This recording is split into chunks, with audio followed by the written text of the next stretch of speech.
It's Marley from the Energy Boutique with your energy forecast for October 2022. So welcome to October. Thankfully, September is now behind us. We have all had a pretty crappy September. We have 6 retrograde planets to thank of that. We have karmic events that have absolutely twisted and turned our lives into something that we did not expect. And for many of us, we are very tired of the repeat, of the redo, of the reassessing, the reevaluation, the realignment, the recalibration that comes with all of the retrograde energy. We are ready to bust out of this inner realm of internalized energy, reflection, and review, and we are ready to hit the ground running, making some very serious changes and transformations to our lives. Of course, trying to bring what it is that we've resolved in our inner realm to our external realm. And October is going to provide us the perfect opportunity to do just that. September, of course, was the lesson in 9, bringing us to an ending, a closure point, preparing us for a brand new adventure. We had to align with our higher selves and trust our intuition to guide us and navigate us through some very tough situations. Our intellect, our logic, our practicality was not working as well as we would have hoped. Of course, we can thank Mercury being retrograde for that.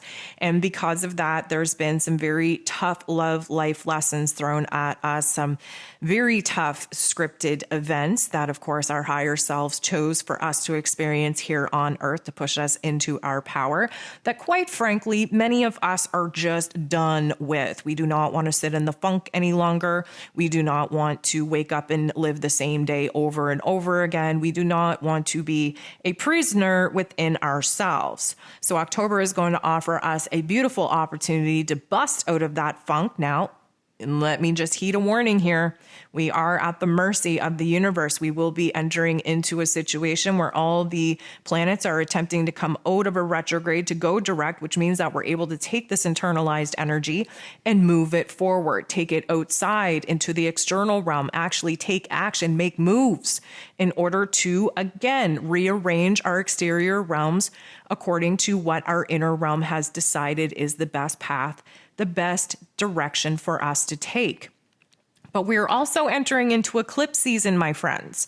And eclipse season is the wild card energy where the universe steps in and sorts us out and puts us on the right path that we should have put ourselves on that we failed to do.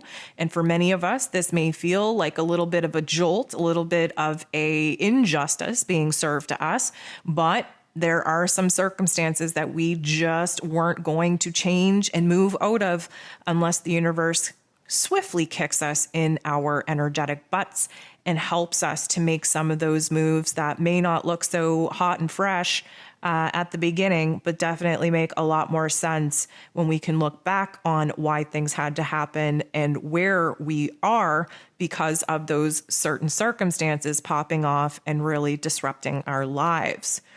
So with that being said, October is the month of 10 in our normal calendar, and 10 results back to a single digit of 1, which means that beginnings, new chapters, new cycles, new seasons. And of course, we are, wrapping up what September was, which was the lesson in 9, bringing us to endings and closures and preparing us for initiating brand new paths, brand new directions, seasons, cycles, and chapters. And October is going to offer us those opportunities to do just that. If you take a look at the astrological calendar, October is actually the 8th month. And 8 is about death, rebirth, renewal, resurrection, and transformation. And that is exactly what October is going to offer us. So let's break it down. Let's jump into each of the astro events that October is going to provide us with and see what this month actually has in store. So coming into October, very, very early on, we have Mercury on the 2nd going direct at 24 degrees in Virgo energy. This is a rewind to the pretty much last 2.5 weeks of August. We will kind of have to retrace our steps, but Mercury being in Virgo, its place of power, And going direct means that we're thinking clearly, communications come back online, we're able to actually proceed with implementing some ideas, with having some conversations that need to be had. We are fixing problems. We are providing solutions to a lot of the craziness that popped off for us while Mercury was retrograde. And as we see Mercury kind of move forward in this Virgo energy, we will be entering into Libran energy once again, just in a couple of weeks. So this first part, Mercury moving direct, this is likely going to really kind of clear up the mental plane for you. You're going to be thinking a lot more clearly. There's going to be a lot more communication taking place in the inner realm of your narrative. And of course, you're going to be able to speak with a lot more confidence and clarity on where it is that you need to kind of be a little bit more disciplined, a little bit more determined to implement and create those boundaries that are needed in your day-to-day life in order to protect your mental and emotional health. On the 8th, we have Pluto, the planet of transformation, going direct at 26 degrees in Capricorn energy. So Pluto has been in Capricorn energy since 2008. It has been a very, very long haul. And after 5 months of being retrograde, taking us on an inner journey for us to face our fears, for us to deal with our pain, our trauma, our suffering, for us to feel out of control, for us to relive and re-experience some of the bad times in our past and our mental plane, this has all been built and divinely scripted to push us into our power so that we can use our negative experiences in life in order to boss ourselves up, to make sure that we don't fall victim to the same kind of circumstances ever again. A lot of this comes from the lack of control, the lack of power that we have stood in our lives, and where it is that we gave our power and control away to other people. On the 9th, we have the full moon taking place in Aries energy. And of course, this full moon is sitting in Aries energy because the sun is sitting in Libran energy. Aries sits across from Libra in the zodiac wheel. And this Aries energy is a fiery one. It is likely going to illuminate the frustrations, the challenges, the obstacles, the roadblocks that we have been facing since April of 2022. Aries energy is a fire energy ruled over by Mars, the god of war, ruling over our physical energy, our drive, our passion, our desires, but mostly our irritation, our frustration, and our anger. This is going to be a very fiery, very emotional, very aggressive energy. This full moon in Aries is likely going to trigger all of that repressed anger, all of that hidden frustration, and you are going to have to let it out. You need to get it out of your body. Having this fire energy bounce around inside of you is only burning up your inner fire, your inner desire, your inner passion, and creating a little bit of a monster within you when you realize that other people are getting the best part of you, are getting your power, are getting what they want, what they need, what they desire, while you are not. So we definitely want to make sure that we are acknowledging our thoughts, our emotions, our feelings, our memories around this particular time. And we do have to just kind of lean all the way in to getting the energy out so that we can clean up the mess in our inner realm and in our personal relationships. Just a day after, on the 10th, we have Mercury, ruler of the mental plane, moving back into Libran energy. So we do have to kind of continue to retrace our steps all the way up until Mercury reaches the 8th degree in Libra. Now, this is where Mercury went retrograde. And up until we get to that 8th degree, we are retracing our steps. We are fixing and repairing and reconciling all of the issues that kind of got out of whack while Mercury was retrograde. And then we're moving into fresh territory where we can speak a little bit clearer, where we can compromise, negotiate, where we can cooperate with one another. We can be a little bit more vocal, asking for what it is that we want, need, and desire, especially in relationships, in order to balance the scales of the power exchange. Now, keep in mind, Venus is in Libran energy already in its place of power coming into October, which means that we have a lot of energy being built up in this Libran energy, really pushing you into your place of power, encouraging you to start fresh, encouraging you to initiate conversations that need to be had in order for you to feel like you are actively trying to reconcile and make peace, create balance and harmony within your relationships and, of course, within your life. Now, on the 23rd, things are going to get a little bit cray-cray. Here is why. We have 3 different aspects taking place all on the same day. The first one is Saturn, Mr. Karma himself, ruling over roles and responsibilities, is direct in Aquarian energy. So we're coming out of a retrograde. Keep in mind, Saturn's retrograde in Aquarius was supposed to show us where boundaries are needed in order to still advocate for ourselves, to do what is right for ourselves, to honor our own wants, needs, and desires instead of constantly putting everything that we desire on the back burner to do what we think that is right for other people, to do what we think other people expect from us. Now, going direct, it means that now we're able to take this energy, this realization that we've had over the last 5 months of our inner realm, realizing where boundaries have been tested, where relationships have been tested, where new routines need to be created. And now we got to get building. So we're creating something new. We're creating a new foundation, a new system, a new structure in our lives to help protect ourselves and to help us not constantly put our own wants, needs, and desires to the side burner in order to do what is right, what we think is right, what we think is expected of us by other people. Now, same day, the 23rd, we have Venus leaving Libran energy, leaving its place of power and moving into Scorpio energy. Scorpio energy, very emotional, very intuitive, very transformative. So Venus being in Scorpio, we are seeking a little bit of excitement, a little bit of passion, a little bit of drama. We are really desiring intimacy, connection. We are really kind of looking to have a little bit of an experimental time, dabbling in the darkness, of course.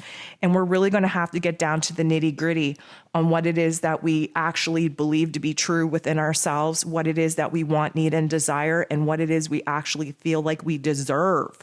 So this is likely going to be highly emotional and highly, I'm going to say, transformative, because we have to dabble in the darker parts of ourselves and really acknowledge some of the hidden realms, the hidden desires that we've pushed to the side, and really get back to figuring out what it is that our heart wants, what it is our soul craves, and doing what we can to actually build and create routines and relationships and opportunities surrounding what it is that our heart and soul is actually desiring us to pursue. Still, on the same day, just hours after, we have the sun leaving Libra energy and moving into Scorpio, initiating Scorpio season. Again, we are going to be focusing in on an inner journey, transformation of self. This is all new ideas, new wants, new needs, new desires, new experiences, new cravings, if you will. And in Scorpio energy, it is a fixed energy, which means that we are stabilizing, creating a foundation, really kind of setting the tone for what it is in Libra season that you got illuminated to, what it is that you want to experience over this next year for yourself. Scorpio season is when we dig deep, when we kind of move into the emotional realm, when we get very passionate, very intense with the new elements that we actually want to bring to life. So fast forward. Just 2 days later, we have our new moon, our partial solar eclipse in Scorpio energy. So this takes us back to the fall of 2021. This is when the nodes of the moon first moved onto the Taurus and Scorpio axis. This also connects to some of the events that popped off in May when we first entered into eclipse season in this 2022 year of perfection. And we are continuing this particular life lesson by opening up the Taurus and Scorpio axis once again. So just a reminder, The Taurus and Scorpio axis is about give and take. What needs to die in order for things to be reborn? Value, worth, connection, relationships, intimacy. Where in the shadow realm of your thoughts, your emotions, your feelings, your memories, are you creating a blockage for the new elements to actually have a space to be born, to be birthed, to be created in? Now, a new moon is typically a good point to bring something to life. And a solar eclipse usually gifts us with something. So again, we're at the mercy of the universe. We're at the mercy of karma. What we did not sort out for ourselves or initiate for ourselves will be brought to life under the eclipse energy. And at 2 degrees in Scorpio, this is a fresh cycle that we're setting for the next 2.5 years. This is still a wild card energy, but we should be receiving a blessing. We should be receiving a new element in our life, a new relationship, a new opportunity to make money, a new shift in persona, in identity, in personality, a new chapter of healing. This is very deep, very passionate. This is for the long term, the long haul. And again, we're kind of at the mercy of the cosmos here. So this is likely going to illuminate for you what it is that you have to put a death to, what you have to let go of, what you have to surrender to the universe in order to free up the space in your life, in your realm, in your unconsciousness, in your consciousness, in your manifesting abilities, in order to have the space for something new to be born, for something new to grow. On the 28th, we have Jupiter, the planet of growth, expansion, belief, abundance, and blessings, still retrograde, but moving back into Pisces energy. So Jupiter has been in Aries energy since about April and May of this year. And since then, we have just been headstrong, trying to initiate new chapters, trying to jump into new cycles, trying to bring new things to life. Many of us have been struggling with our ego, with our identity. We've been going through a rebranding. We've been rediscovering parts of ourselves. This is like a pivotal point, a choice point on what it is that you want to do from here. Where can you grow? What do you have to improve? Where have you changed your beliefs about your abilities, the possibilities for yourself, the opportunities that you actually want to invite in? Where have you been trying to push your way through life, through the obstacles, through the roadblocks? Where have you been challenged? Well, now that Jupiter is moving back into Pisces, it's almost like we have to refresh ourselves of what it is that we went through in 2021. Jupiter was pretty much set up in Pisces for the duration of the year of 2021. And what this did for us is it really pushed us to grow our intuition, our emotions, our spirituality. What it pushed us to do was really kind of test our trust and faith within ourselves, within the universe. What this did was it also pushed us into being more empathetic, more compassionate, more understanding of other people, especially ourselves.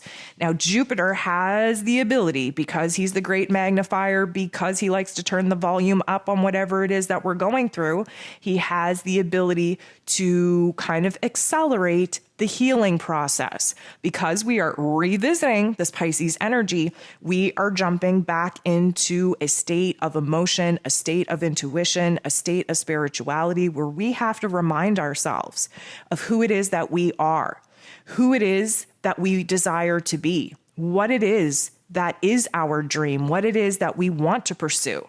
All of this is a true reminder in our inner realm of where it is that we have grown, where it is that we failed to grow, where it is that we've made improvements to our life, where it is that we failed to improve our life, where it is that we're caught up on the same belief system that is preventing us from moving forward, and where it is that we've busted through the ceiling with some beliefs and really changed our perspective, our perception, and our understanding of ourselves and how life is. So we have a lot going on with Jupiter kind of retrograding back in Pisces. It is going to be a very deep time for emotional, mental, karmic, and spiritual growth. On the 29th, just a day after, we have Mercury moving into Scorpio energy. So Mercury will be moving out of Libran energy and doing a deep dive in the deep, dark waters of Scorpio. This is going to help you bring some of those ideas that you've been debating upon, very indecisive about at this current time coming into October. This is going to help you get very deep, intense, and passionate about some of the ideas that really move you. And of course, Mercury being the intellect and Scorpio being the intuition, we are going to be able to kind of see things from a different perspective, feel our way through and think our way through in agreement with one another. And because this is a very deep time for mental thinking, for psychological, I'm going to say, acknowledgement, awareness, and repairment, we are definitely going to be examining what's going on in the mental plane, creating some of the blocks and challenges that are preventing you from bringing some of these ideas and elements to life. On the 30th, we have Mars, the god of war, ruling over our physical energy, our drive, our passion, our desire, even our anger, going retrograde at 25 degrees of Gemini energy. Now, you may have heard me talk about this before. Mars is going to be in Gemini energy until about March of 2023. This is a very long transit, very extended period of time that Mars spends in any particular sign will be out of bounds as well. That means that we're not as in control of the energy of the intent and focus as we would like to be. But Mars going retrograde in Gemini is definitely doing a number on our mental plane. Gemini energy, again, ruling over the mental plane, ruling over communication, ruling over how we express ourselves. We can definitely expect that there is a lot of anger, a lot of frustration that we are going to be thinking and feeling. We are going to have to really work very hard at biting our tongues and using a filter. The weapon of choice with Mars in Gemini is our tongue. Words do hurt. They can create a lot of problems. We are going to be really dealing with a lot of volatile energy, a lot of fears, a lot of phobias, a lot of wounds, especially where our mental health is concerned, where polarization, dualistic opinions, where debates are concerned.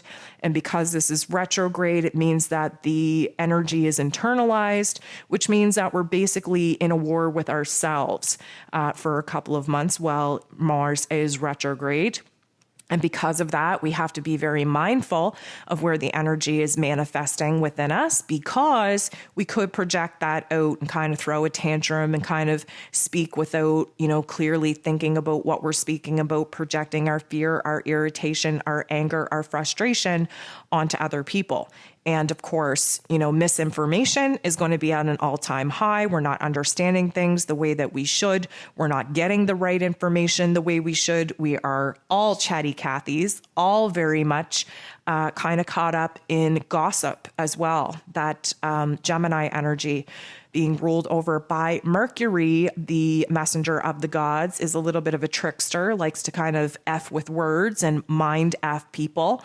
And where irritation, frustration, and anger is at an all-time high, and we don't really have as much control over the filter that we use before we let words come out of our mouth, there is a high probability of this being an absolute shit show, because we are going to be going through a time where the ego is kind of taking the lead. Mars, again, ruler of Aries energy, which is about the identity, the ego.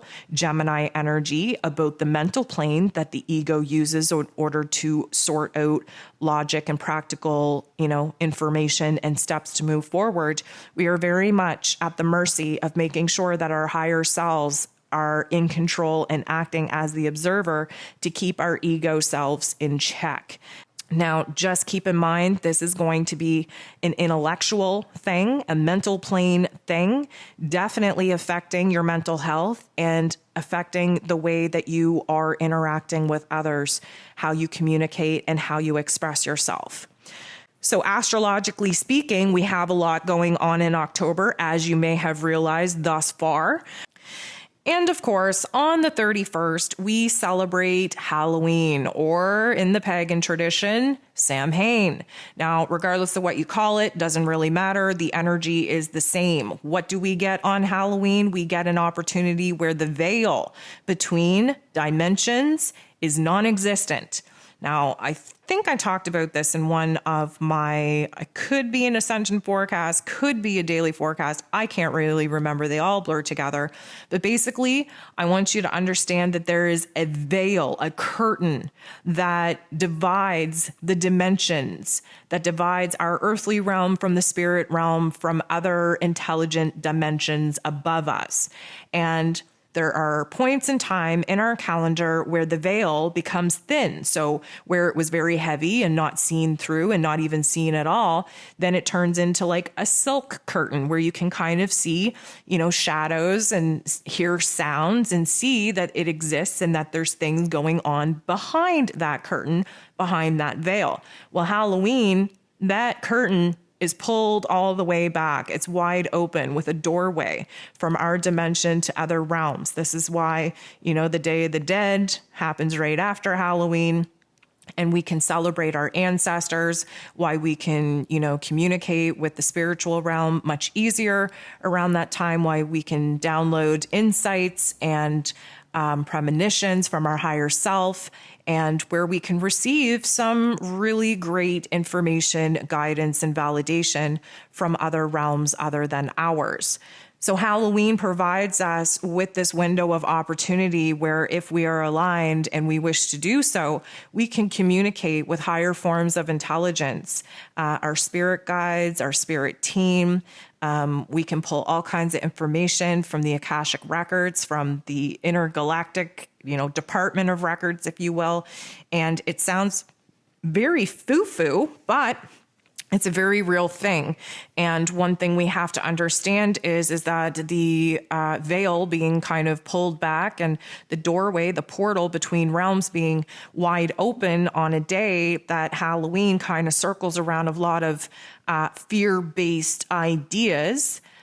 We do have to understand that the Dark Force agenda uses this quote unquote holiday as an energy harvesting day. That's why we have to be very mindful of our energy on those particular days. And we can kind of override that system and protect ourselves by, getting our vibration high and, staying in those higher frequencies and celebrating and being happy and joyful and just aligning with the fact that this is a doorway, this is a gateway to the other realms, and to use it for good instead of evil. So, we kind of wrap the month up with some pretty intense astrological aspects, and then we are gifted this beautiful doorway of communication, if you will, with our higher self, with our spirit and soul tribe, and with other forms of intelligence that are here to guide us through our path, through our journey of our soul's evolvement. So guys, that is just a summary of what it is that we can expect October to be. I will be breaking it down one astro event at a time. So if you're ready, let's get comfortable and let's jump into what Mercury going direct is going to mean for us.